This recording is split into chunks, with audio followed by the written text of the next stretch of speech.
Pai do Senhor, meu irmão, estamos aqui, hoje é sábado, né, Felipe? O trabalho do evangelismo já começou, ligaram para nós e a gente veio aqui fazer um resgate. Estamos aqui com o Vinícius. Vinícius vai ser resgatado agora, né, Vinícius?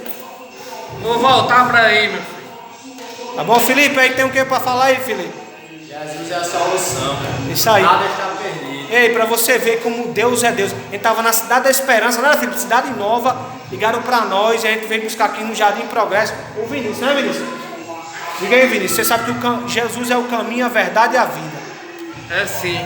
Vai voltar para Jesus, Vinícius? Vou. Eu preciso muito de ajuda, né? E assim, eu quero voltar lá pro meu. Lá pro projeto lá no Ebenezer, né? Vamos levar pro Ebenezer aqui, quando chegar lá vamos fazer outro vídeo. E a importância da missão resgate, né, Felipe? É importante vir buscar assim, ó, que aqui, ó, resgatei ele uma vez, eu venho de novo, porque a gente ama a vida, não é isso, Felipe? Projeto Giovanici, Capelania Evangélica. E eu quero voltar lá onde eu tava, porque eu gostei do Negão, ele é gente boa. É o Wallace e a gente boa, companheiro. Capelania Evangélica Giovanici aqui, a gente Quando bota eu pra moer. Quando eu Valeu? sair, ele